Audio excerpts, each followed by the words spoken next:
The package at the doorstep. The rain fell hard outside. Lightning flashed across the dark sky. In a quiet corner of New Earth City, a man named Jackson Reed sat alone in his small apartment. He was a mechanic, tired, lonely, and used to silence. His only company was the humming of old machines and the buzzing lights above. Jackson lived a simple life. No family, no friends, just work, food, and sleep. But tonight, something strange was about to happen. At exactly midnight, there was a knock. At the door, knock, knock, Jackson frowned. Who could that be? He muttered. When he opened the door, he found no one there. But something was left on the ground. A large metal box. It was silver, glowing faintly with blue lights, and had no address label. Only one line was written. On top, Smart Companion Model V9.0, handle with care. Jackson blinked. Smart pet? I didn't order this. Then he remembered. 2 weeks ago, after a long day, he had seen an ad online. It showed cute robot pets that could clean, cook, and even talk. The ad said, feeling lonely, order your smart pet today. He had clicked, order now, as a joke. He never thought it would actually come. He dragged the box inside. It felt heavier than expected. Must be some new kind of robot, he said. The box had a scanner lock. When Jackson touched it, the box hissed. Steam rose. The lid slowly opened. What he saw made his heart stop. Inside the box was not a robot. It was a girl. She looked around 17 years old with pale bluish skin and long silver hair. Her eyes were wide, glowing softly like stars. She wore a tight black suit and around her neck was a strange collar blinking red. She was breathing. Jackson took a step back. What is this? The girl's eyes locked onto his. She looked scared. Terrified even. Her lips trembled and then, in a soft voice, she said one word. Master? Jackson froze. He had seen many things in his life. Broken androids, crashed alien ships, but never this. Never a living girl inside a pet box. He knelt down. Hey, are you okay? What's your name? The girl didn't answer. She just stared at him, eyes full of fear. Her arms shook. She tried to move but couldn't. Her body was weak, like she hadn't eaten or slept in days. Jackson quickly grabbed a blanket and wrapped her in it. She flinched but didn't resist. He brought her water. She looked at it confused, then took small sips. Her hands were cold. Her lips blue. This isn't a pet, he whispered to himself. This is a person. He looked at the collar. It had strange alien symbols. A barcode, a small screen flashing a code. Bio companion property. Unit 745KX. Jackson's stomach turned. They shipped her like cargo. She suddenly whispered, Don't send me back. Her voice was shaky, almost broken. Send you back? To where? She didn't reply. Her eyes filled with tears. Jackson looked at her again. She was young, scared, and clearly not human. But she was alive, not a machine, not a toy. And someone had sent her to him. He stood up and looked around his apartment. Okay. I didn't ask for this, he said. But I'm not sending you back. You're staying here, all right? The girl looked at him. She didn't understand all the words, but she felt his tone. She slowly nodded. Then she passed out in his arms. Jackson gently carried her to the couch and laid her down. He pulled the blanket tighter around her and watched her sleep. The collar kept blinking red. A small light on the side said, Tracking active. Jackson narrowed his eyes. Whoever did this might come looking. Not a pet. A prisoner. Morning light crept through the broken blinds as Jackson sat beside the sleeping girl. He hadn't slept. His mind was racing. Who was she? Why did she call him master? And why did that collar still blink like a warning? Suddenly the girl stirred. Her silver eyes opened slowly like she was waking from a nightmare. She saw him again, and for a moment she looked like she wanted to run. "It's okay," Jackson said softly. "You're safe here. I won't hurt you." The girl sat up slowly, still wrapped in the blanket. Her eyes moved quickly, scanning the small apartment. She touched the collar around her neck with trembling fingers. Then, in a weak voice, she asked, "Is this a prison?" Jackson blinked. "No, this is my home." She looked down. Her voice was soft and hollow.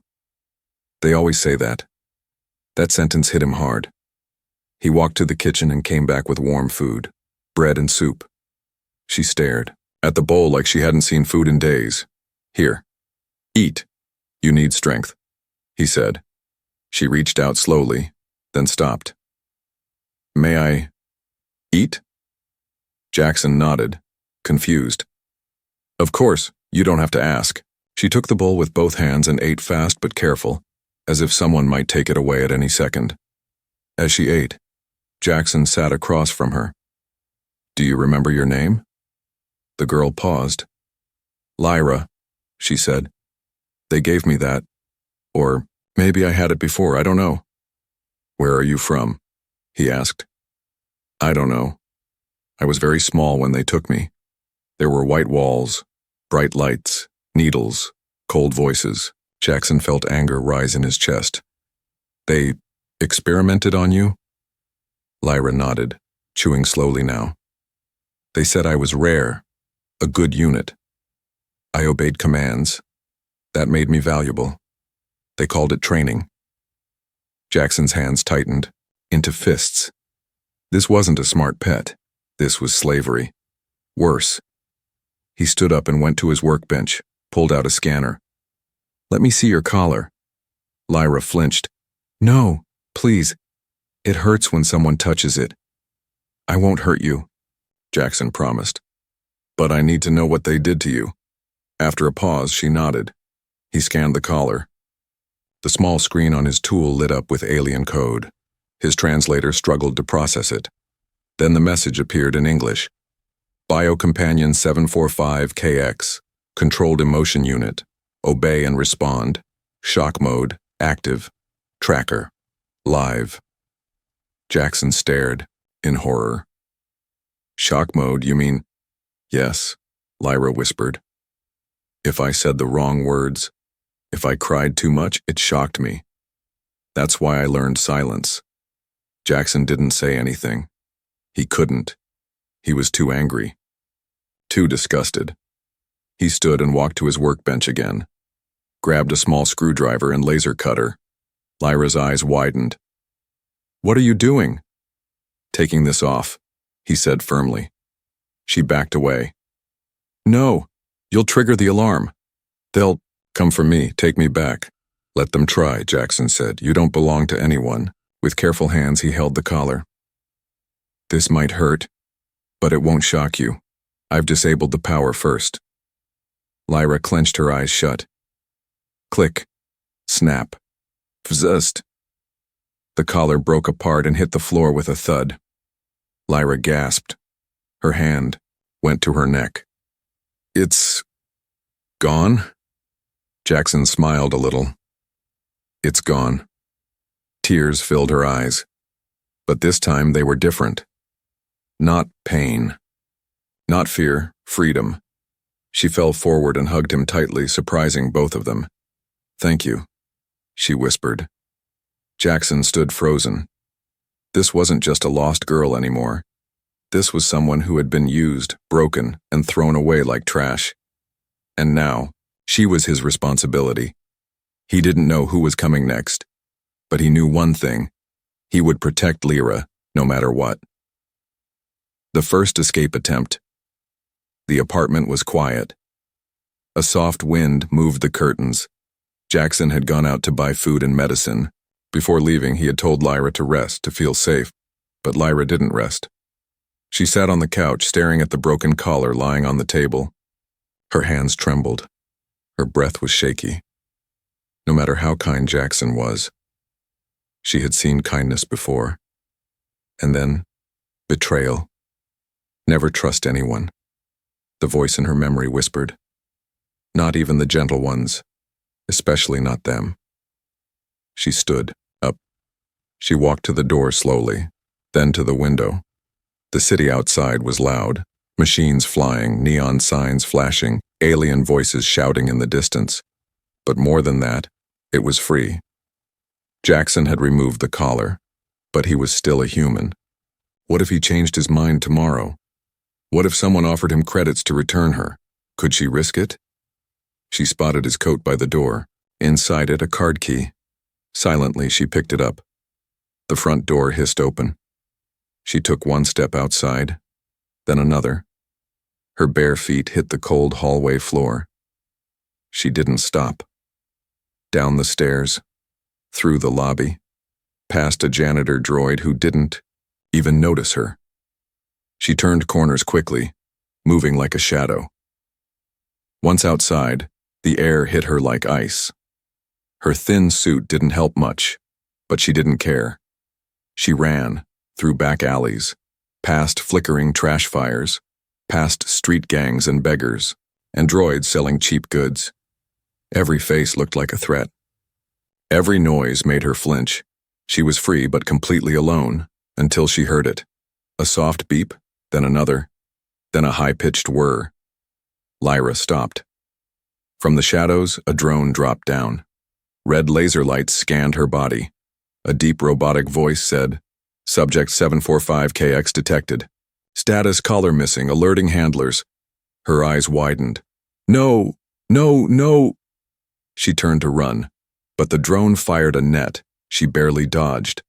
The net exploded behind her, sparking against a trash bin. She ran faster. Her lungs burned. Her legs shook. Her vision blurred. Behind her, the drone followed. It spoke again. Restrain, retrieve, reward active.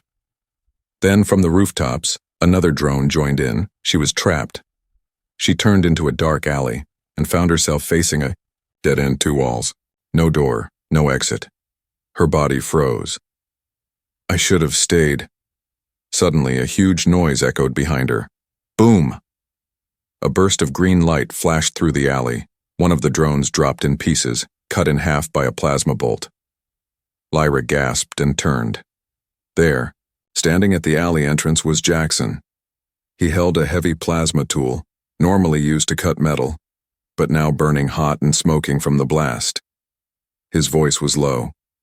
You thought I'd let you run alone? The second drone fired. Jackson rolled to the side and blasted again, destroying it in a shower of sparks. The alley went quiet. Smoke rose. Lyra stared at him, shocked. You followed me? Yeah, he said. From the moment you took the key card. I thought, she said, voice cracking, you would sell me back. Jackson didn't answer for a second. Then he said something that made her freeze. I didn't free you to own you, Lyra. I freed you because no one else did. Her eyes filled with tears again. He walked up and took off his jacket, wrapped it around her cold shoulders. She whispered, I'm sorry. He nodded. You're not ready to trust yet. That's okay. We'll get there. Then he looked at the drone parts. But we need to leave, fast, because now they know you're here, and far above them a black ship circled, watching. When they came to take her back, the night sky above New Earth City turned red. Jackson and Lyra stood on the roof of an old warehouse. Behind them, smoke still rose from the broken drones. In front of them, a black ship hovered in silence, its shape like a giant insect, wings folded, weapons glowing. Lyra stared at it. Her lips trembled. I know that ship. Jackson pulled her closer behind him. Friend or enemy? She whispered. That's the ship they used to bring me to the labs. It's them. Without warning, the ship opened. A long black ramp lowered, and out came 2 tall figures. They were not soldiers. They looked like collectors, alien hunters in thick armor, their faces hidden behind silver masks. One held a long chain, the other held a glowing rod.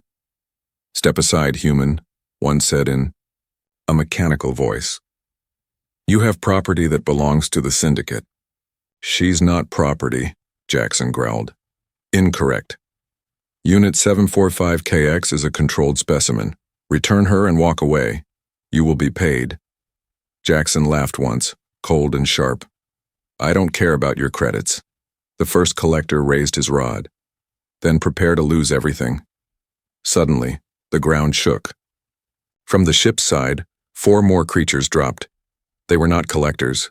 These were beasts, half machine, half predator. They walked on metal limbs and growled with mouths full of wires and blood-stained teeth. Lyra backed up in fear. I've seen those before. They don't stop. Not until I'm in a cage again. Jackson turned to her. Then we make sure that doesn't happen. She looked at him. How? He tossed her a small device. You're going to run again. But this time, not alone. That's a beacon. You press it and my backup plan starts. Lyra hesitated, but no arguments. Run to the alley behind the blue market, find the hidden door. I rigged it for emergencies. Go. She nodded and ran. Jackson turned back just in time. The first beast charged. He dove to the side, pulled a shock grenade from his belt, and threw it. Boom! Sparks flew. One beast fell, twitching, but the others kept coming. Jackson fired his plasma cutter again and again, dodging between pipes and vents. He knew he couldn't win, but he didn't need to win. He just needed to buy her time. Down below, Lyra reached the market, but the alley was full of shadows. She ran anyway, heart pounding. At the far wall, she saw it, Jackson's hidden door. She slammed her hand on the scanner. It opened. She jumped inside and pressed the beacon. Back on the rooftop, a loud siren rang out. The collectors paused. Then, crash. A massive explosion tore through the base of the Syndicate's ship. Flames lit up the sky. Out of the fire came Jackson's secret weapon, an old military hoverbike, stolen years ago and rebuilt in his shop. It flew itself, guided by AI, and was loaded with hidden bombs. Jackson jumped off the roof and landed hard in a trash pile, bruised but alive. The shock wave shook the whole block. The collectors shouted in alien language. One was on fire. The others retreated to the burning ship, dragging their machines back with them. For now, they were leaving. Later that night, Lyra sat beside Jackson in the safe room below the city. He was bandaged, burned, but breathing. She looked at him and whispered, "You could have died." He smiled weakly. "So could you." "Why?" she asked. "Why do this for someone like me?" Jackson looked at her. "Because someone should have helped you a long time ago. And no one did." Lyra didn't say anything. She just held his hand and didn't let go. But deep in the stars far away, another signal lit up. The Syndicate was not done. She's not just any alien girl. The underground safe room was quiet. Pipes hissed softly and dim lights flickered above. Jackson lay on a medical bed, his arm in a sling, bruises on his face, but he was alive. Lyra sat beside him, watching over him like a silent guardian.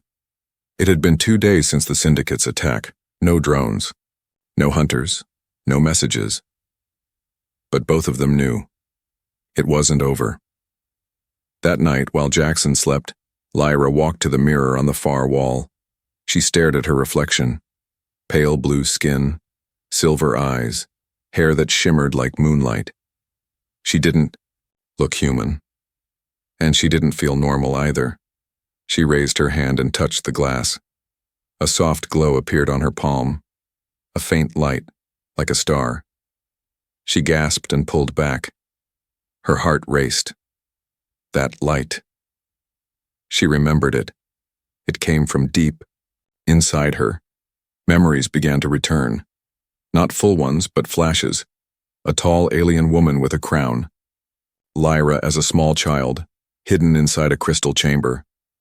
Voices whispering about the last of her kind. Soldiers kneeling before a glowing throne. Lyra stumbled back, breathing hard. No, it can't be. Suddenly, the hidden door opened, Jackson stood there leaning on the frame. "You okay?" She turned to him, unsure what to say. I think I'm not just a slave, Jackson." He limped over and sat down. "What do you mean?" She looked at her hand again. The glow had faded, but she could still feel it, like a pulse deep inside her chest. "I think I come from a royal bloodline," she said slowly, "from a species that was hunted and erased."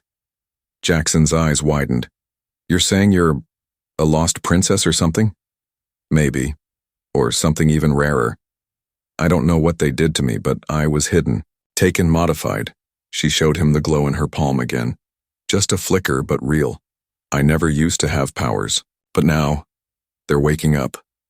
Jackson leaned back, thinking. "That's why they wanted you. That's why they tracked you like a weapon." Lyra nodded. "And I think I'm becoming dangerous."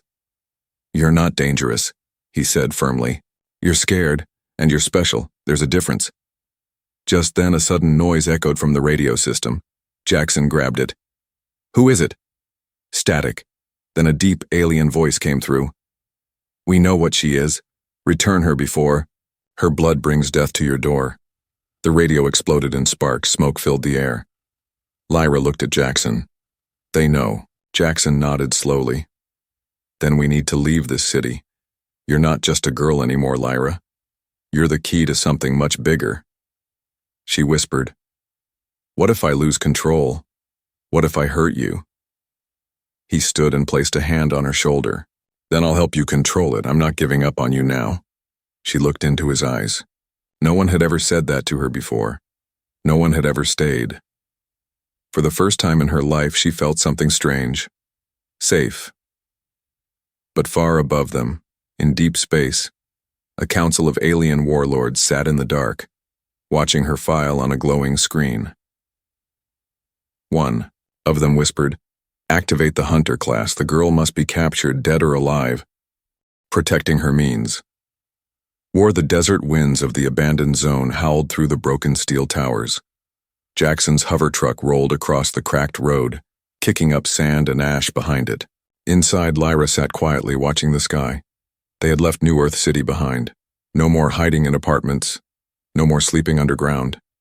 Now, they were heading toward the wastes, a place where no law existed, only ruins, rust, and freedom. Jackson gripped the wheel tightly. His injuries still hurt, but he didn't care. Beside him sat the galaxy's most wanted girl, though she still didn't fully understand why. "We're almost there," he said. "An old rebel bunker. It's hidden, deep and shielded. No trackers can find us." Lyra looked at him. "Why do you care so much, Jackson? You barely know me." He didn't look at her. "Because someone once saved me, long ago. And I didn't deserve it either." She blinked. "What happened to them?"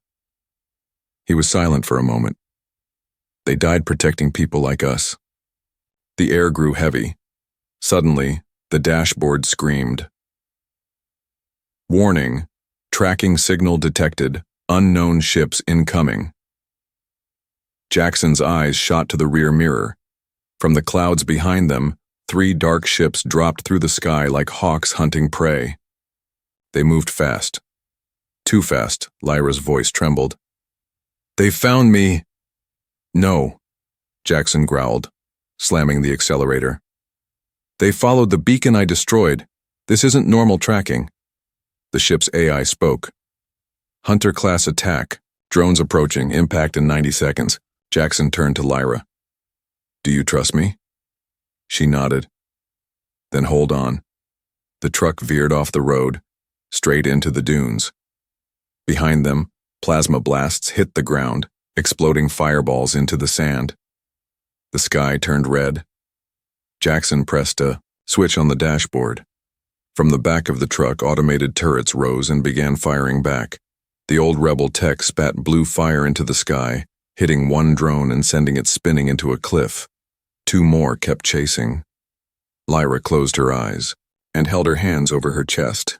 The light inside her, the strange glowing force, began to awaken. Suddenly her palms lit up. Bright white like the sun.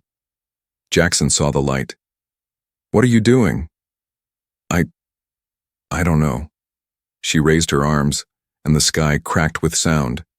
Wave of energy blasted from her body like thunder. The two drones froze midair. Then, they shattered, not exploded, shattered into light. The truck came to a stop. Dust settled. Silence. Jackson stared at her, shocked. "Lyra." "What was that?" She looked down at her hands. "I think I'm changing." He climbed out of the truck and walked to her side. "No, you're becoming who you were always meant to be." She touched her heart. "But I'm scared." He nodded. "Me too. But you don't have to face this alone." That night they reached the rebel bunker. Old, silent, but strong. Inside were weapons, armor, generators, everything left from a forgotten war. Jackson started working. Fixing defenses, setting traps, training Lyra. Day by day she grew stronger, her powers clearer, her mind sharper.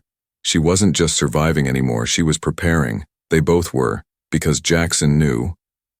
The next attack won't be from drones. It will be the Syndicate's elites. And if we want to survive, and we'll have to fight a war. And far away, in a dark control room, the Syndicate's top enforcer sharpened his blade. A cybernetic beast with no mercy. His next mission: capture Lyra, destroy the human, bring the power back. A new home, a new beginning. The air was still inside the old rebel bunker. Just past midnight, the lights flickered low. Jackson sat by the door, holding a plasma rifle across his knees. Lyra stood beside him, calm but alert. They both knew this was the night. The Syndicate was coming. Jackson had seen the signs: distorted signals, drone crashes nearby, and worst of all, the silence across all channels. Too quiet, too focused. He turned to Lyra. Once they breached the first.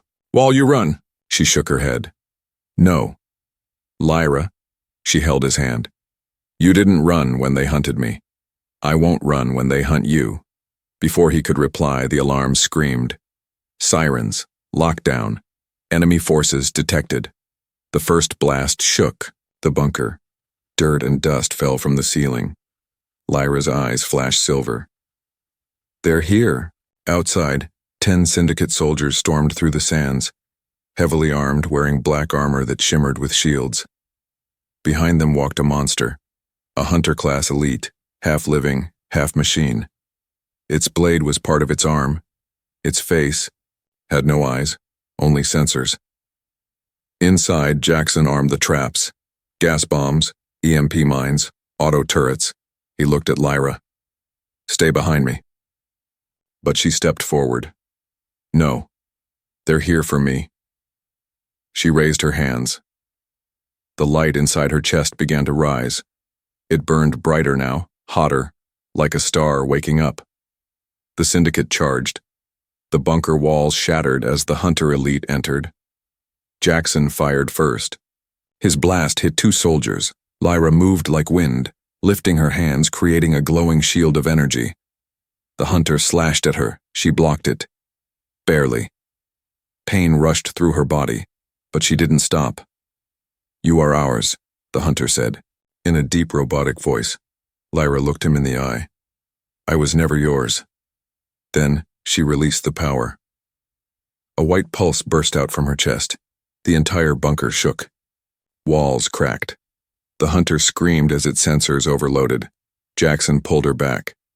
"You'll burn out," she smiled softly. "Then let me burn for something." The Syndicate forces fell to the ground, disarmed, blinded, lost. The hunter roared, charging one last time. Jackson stood in front of Lyra, but she stepped beside him. Together, they raised their hands. Jackson fired. Lyra's light struck. Boom. The hunter fell. The battle was over. Smoke drifted through the bunker. Silence returned. Later, as the sun rose over the ruined desert, Lyra and Jackson sat outside the bunker entrance. Wrapped in warm blankets, he looked at her. You saved us. She smiled. No, we saved each other. They stared at the sky. For the first time, no ships were hunting them. No trackers beeped. No collars blinked. Just peace. Jackson leaned back. So, what now? Lyra looked at the rising sun. I want to build something, she said. A place for others like me, for anyone who was bought, hurt, or forgotten. He smiled. Sounds like a home. She nodded. Yes, but not the kind made of walls, the kind made of people. They both sat quietly, and above them, stars moved slowly, in freedom.